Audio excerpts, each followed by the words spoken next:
Love you Raja.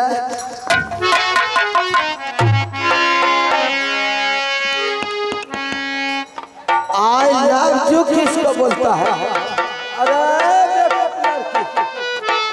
I love you किसको बोलता है? बोलो किसको बोलता है? मैं आपसे बहुत प्यार करती हूँ।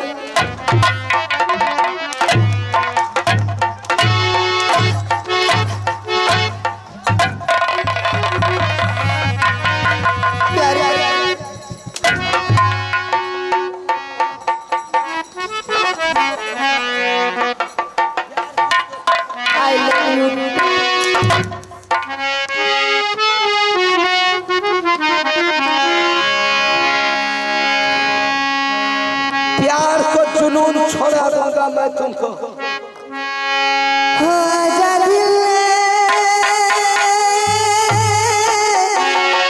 तुझको पुकारा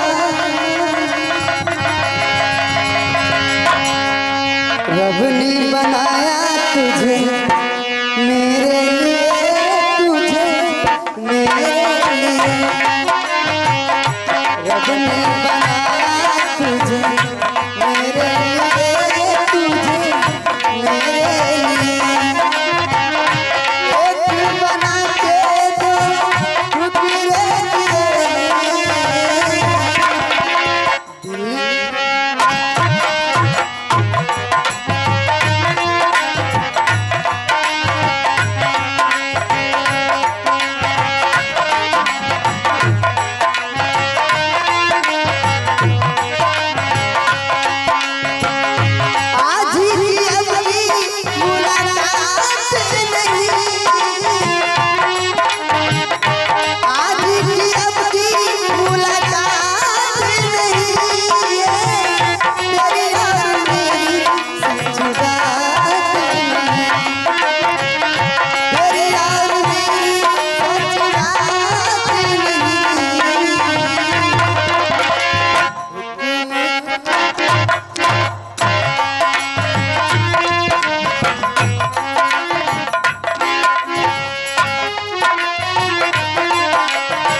देखिए ना गिलोकी भी गीतना शुरू हो गया।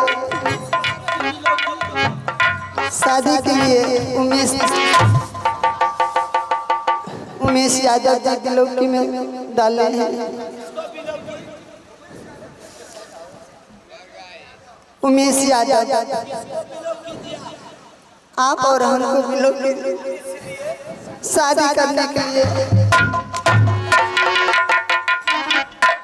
ए राजा सही मैं कर रही हूँ, मैं आपसे बहुत प्यार करती हूँ।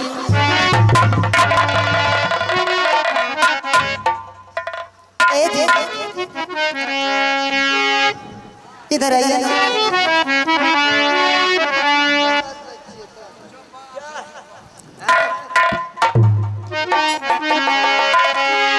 दिल ना लगई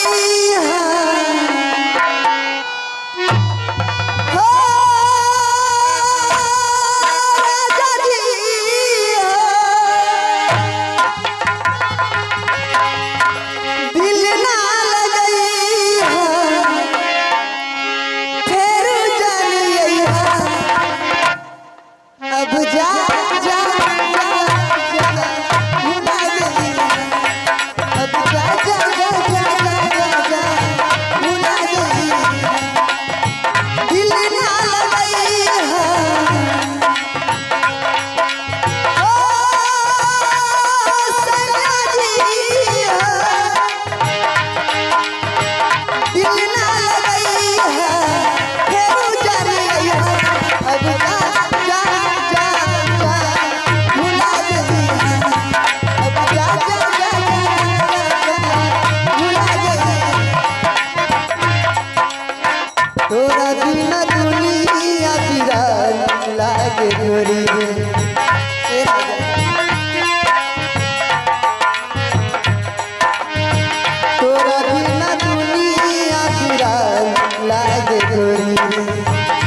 अब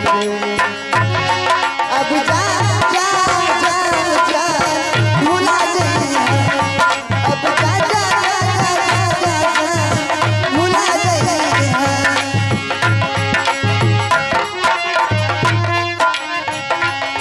हमरा प्यार के बदला तू बता दिया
इधर सुनिए ना इधर आइए ना मैं सही कर रही हूँ मैं आपसे बहुत प्यार करती हूँ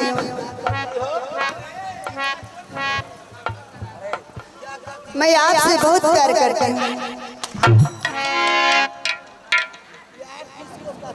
अब जा जा जा जा भुला जाइए अब जा जा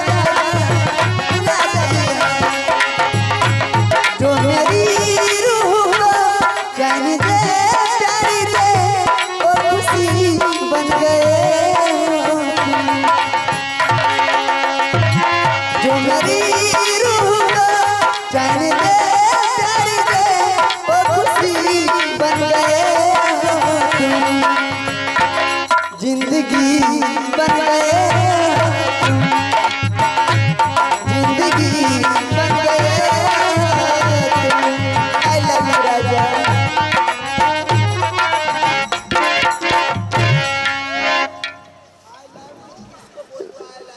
देखिए जब मैं आपको मेला में प्रवेश करते हुए देखी थी ना उसी समय मैं आपको पहले नजर में देखी थी उसी वक्त से मेरी दिल धड़क रही है मैं प्यार करने के लिए चाहती हूँ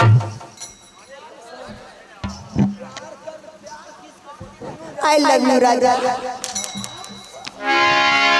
ये वैसे नहीं मानेगा मैं अपने जादू के बल आई लव यू किसको बोलता है? आई लव यू हाँ किसको बोलता है?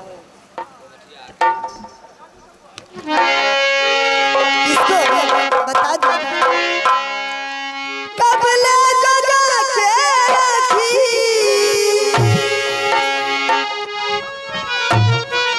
कब ले जगा के रखी जबनिया के धान हो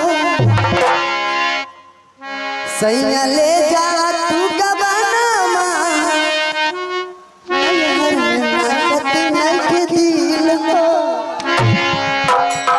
सैया ले जा तू गबनमा नहीं हर मिलावट देख दिल हो कब ले जगा के रखी कब ले जगा के रखी गबनिया के धान हो सैया ले जा तू गबनमा नहीं हर मिलावट देख दिल हो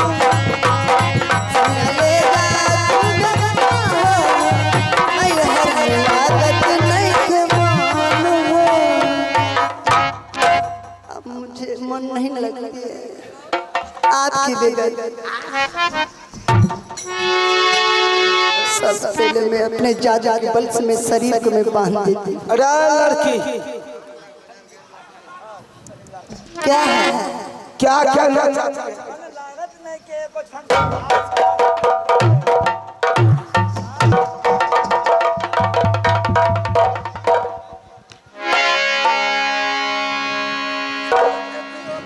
तेरा बाप का है।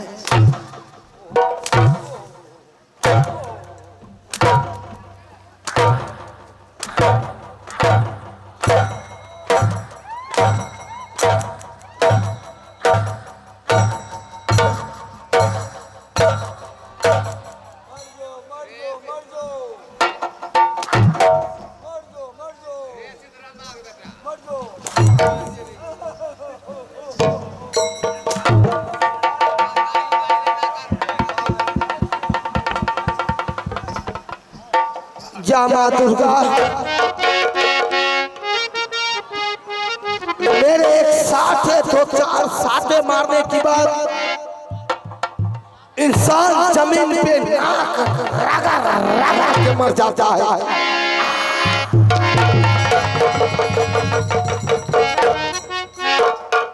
लेकिन इस साली को 100 को राखी असर नहीं। या माँ सरस्वती ऐसा कौन सा लीला है माँ? अधर के ला तो है नामी कर जावा कर दुआ, कुहू का वाना कर दुआ, कुहू का वानू हो, रुदल कैया हो सोया से मिला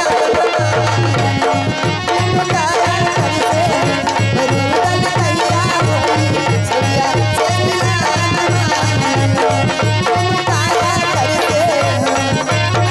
घर के लातो है नामी करे जावा कर जुआ, कुहुआ वाला कर जुआ, कुहुआ वालू रुदल कैया हो मुकाया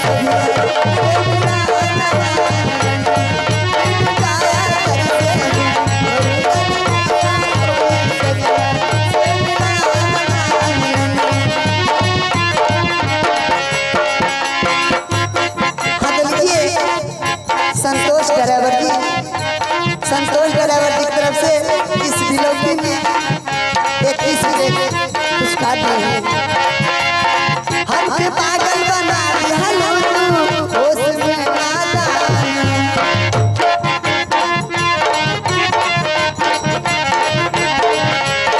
हर के पागल बना दिया लोगों होश में नादान। और हम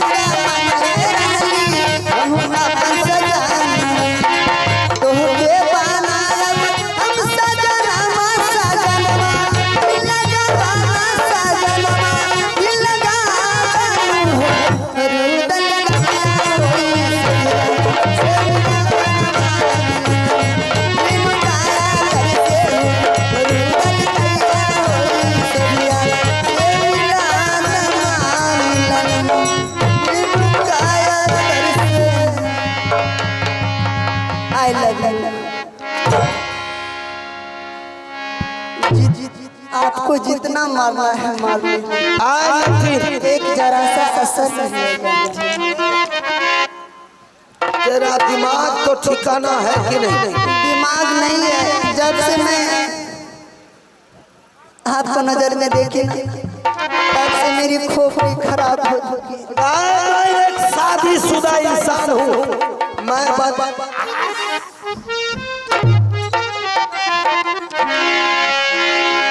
मैं एक शादीशुदा इंसान हूँ। सती फूला मेरी परिवार है और उससे खूबसूरत तुम नहीं। मैं जानती हूँ ये हंठी राजा है, वैसे ये मुझसे शादी नहीं करेगा। मैं इसे ऐसी जादू मारती हूँ, ऐसी जादू मारती हूँ, मैं इसे बल का मैं हीर बना देती हूँ। और उसके बाद में इसे शरीर के ऊपर जितना राजशाही पोशाक पहन रखा है, सारे राजशाही पोशाक में इसे खोल दूंगी। और उसके बाद में इसे पूछूंगी ये शादी करता है या नहीं। अब लही आई बनाबई आ मास्टर जी औ सभिया छोरी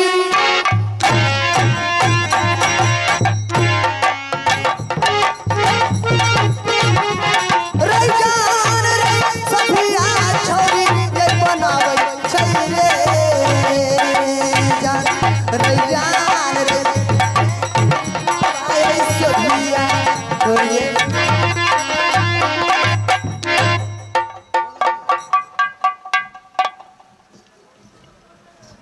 अरे नटीन क्या है?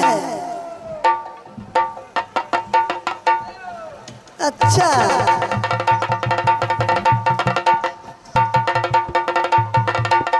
अब तो ये पत्ता की तरह डोल रहा है। नटीन तुमने क्या किया नटीन?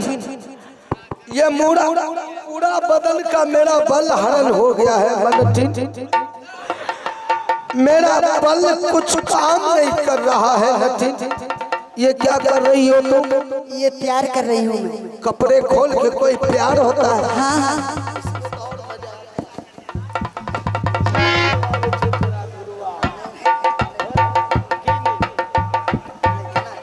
अरे नटीन क्या है? ये कपड़े खोल कर कोई प्यार होता है? हाँ एक कपड़े खोल कर प्यार होता है। अच्छा लेकिन नटीन तुमने रुदल सिंह को साथ ये अच्छा काम नहीं कर रहा। आप बोलो शादी करोगे या नहीं?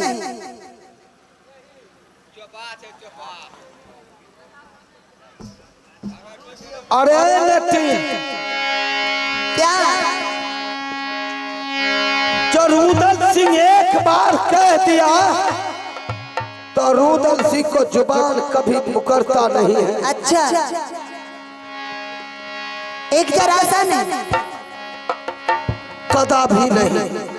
तुझ संग प्रीति लगाई सजना तुझ संग प्रीति लगाई सजना सजना हो तुझ संग प्रीति लगाई सजना सजना सजना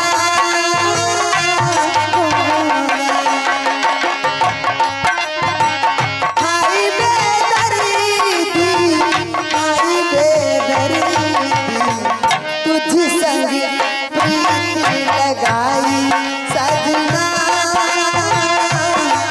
सजना सजना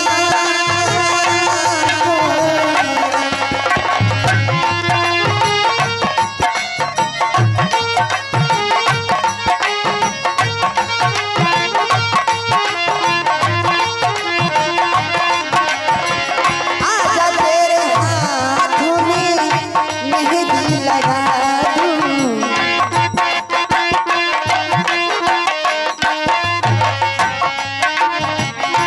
गोरे गोरे बाहों पे कंगना चढ़ा दूं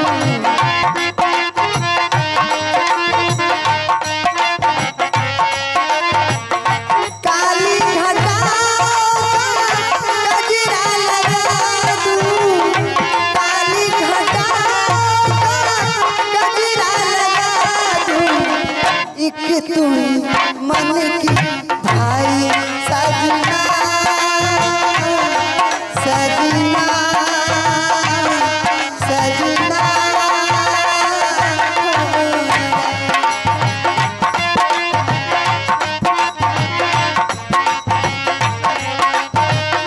आइए रंजित रजब जी बेहद निवासी 51 रुपया का प्रदान दिए हैं पार्टी को से धन्यवाद।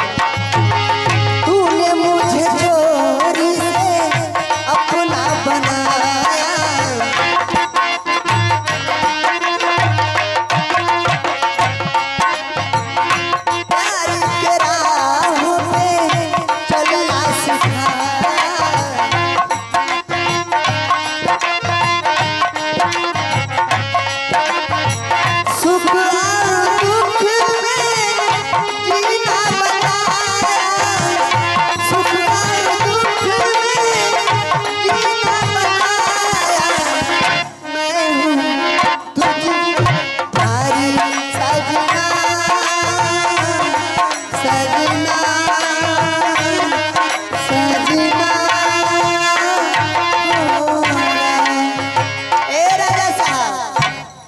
क्या आप मुझसे शादी नहीं करेंगे?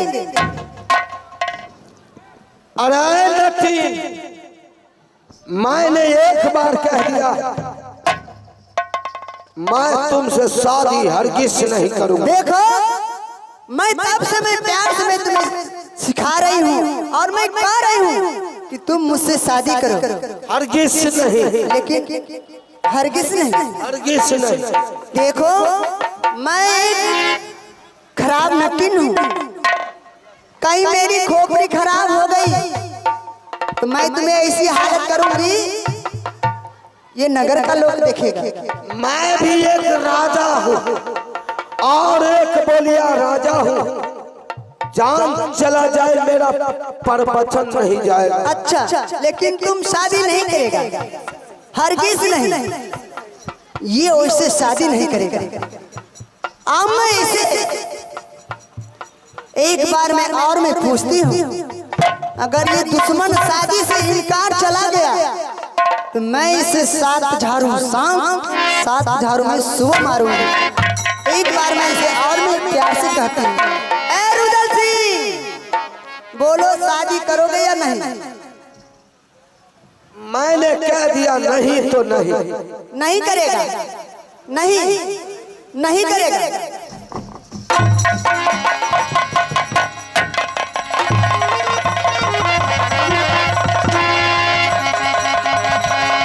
इसी जगह तुम खा रहो, मैं अभी मैं दवाई लेके मैं आ रही हूँ।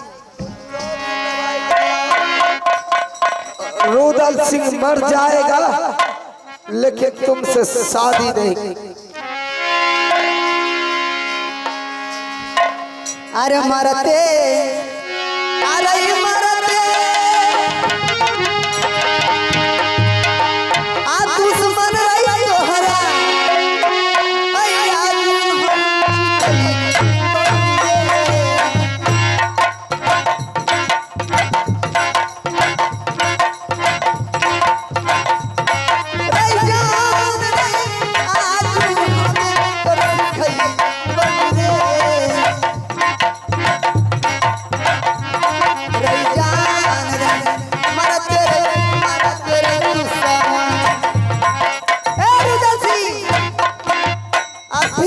बात मान लो, शादी करने के लिए हाँ बोलो। हरगिज नहीं, मैंने तुम्हें कह दिया कि मैं मर जाऊंगा, तुमसे शादी हरगिज नहीं। हरगिज नहीं करेगा, दुश्मन तुम हरगिज नहीं शादी करेगा।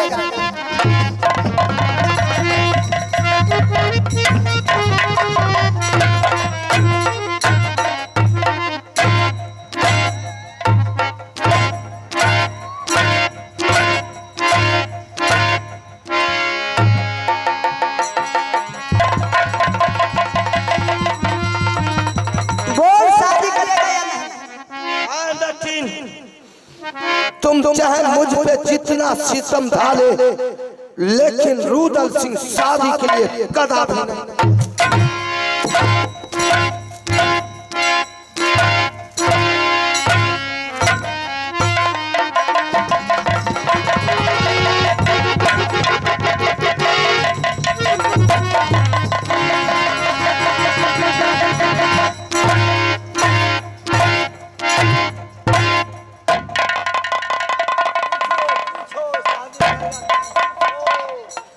बोल, शादी करेगा या नहीं? मैंने कह दिया कि रुदल सिंह मरना पसंद करेगा, तुमसे शादी कदापि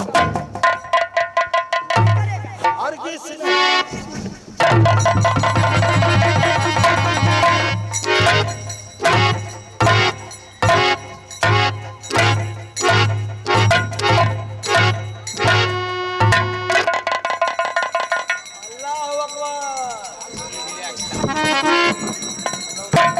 बोल, शादी करेगा?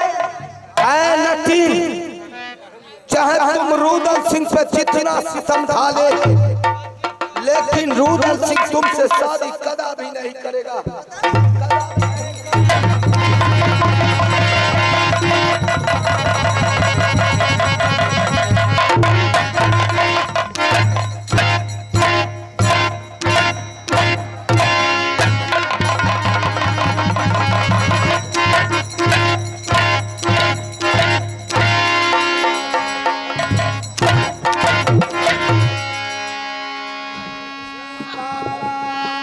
ठीक है, अब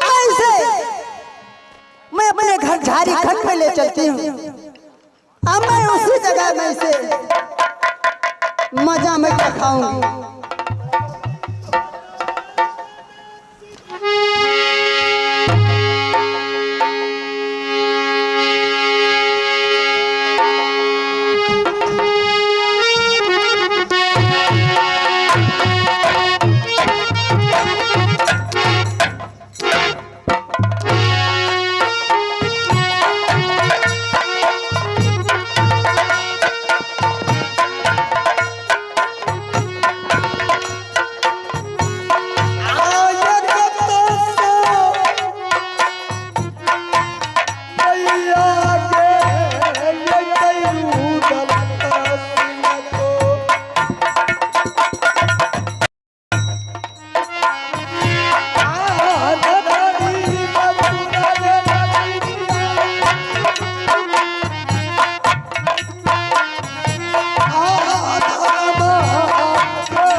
अभी भी मेरी बात मान लो, शादी करोगे या नहीं?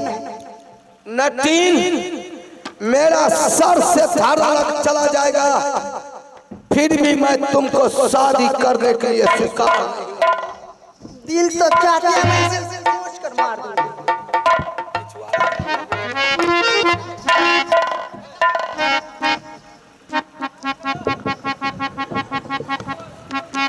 अब मैं इसे हर घर में झारीखंड में ले चलती हूँ। रुदल सिंह, इधर सुनो।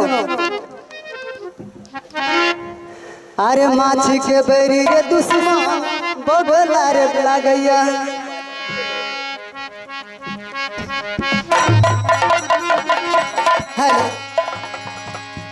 माछी के बैरी रे दुश्मन बगला बन। कान खोल कर सुन लो, जिस तरह मछली के इंतजार में बोगला नदी किनारे बैठा रहता है कि कब मछली चाल दे जो मैं उसे टप टवर गिल जाऊं, उसी तरह मैं तुम्हें गिल कर रहूंगी। रुदल सिंह कोई पोठी मछली नहीं जो बोगला की तरह तुम गिल जाओगी। अगर रुदल सिंह को गिलने को कोशिश किया, अच्छा, तो चेले की तरह फट जाओगी। हाँ, अरे माछी के बैरी रे दुश्मन बगला रे ला गया। सीता के बैरी रे दुश्मन रावण रे मान गया। रुदल सिंह, जिस तरह सीता को हर घर रावण ने लंका ले गया, अच्छा, उसी तरह मैं तुम्हें हर घर झारीखंड ले जाऊंगी। क्यों नहीं? सीता को हर कर को, माँ सीता को हर कर को रावण लंका लग कर ले गया था। तुम्हें शायद पता नहीं होगा कि हनुमान ने जाकर को सारा लंका को जला कर किया था। अगर तूने रुदल सिंह को झारीखंड ले जाने को कोशिश किया, अच्छा, तो तुम्हारे झारीखंड को जला कर मैं राख कर देगा। तुम राख कर देगा। अरे माछी के बैरी रे दुश्मन बगला रे ला गया। सीता के बैरी रे दुश्मन रावण रे मान गया। तोहरो बैरी निया रे दुश्मन।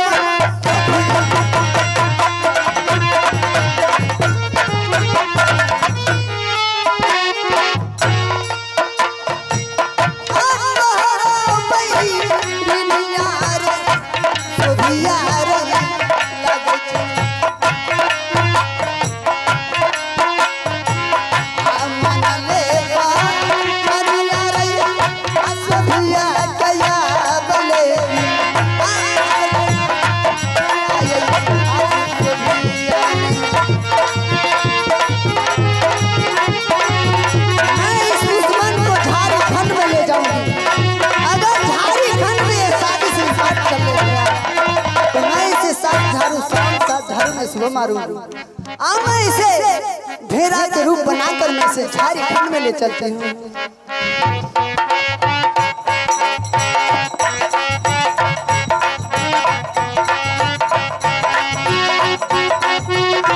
अब मैं इसे मैं झारखंड में ले चलती हूँ।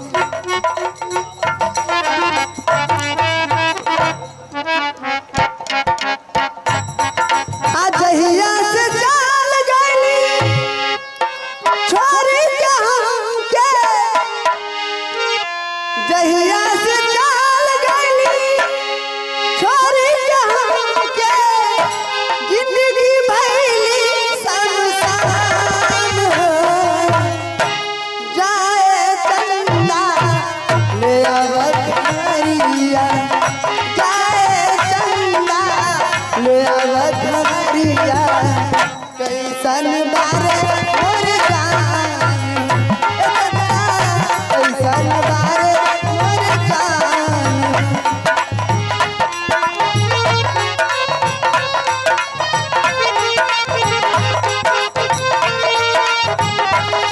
हेलो,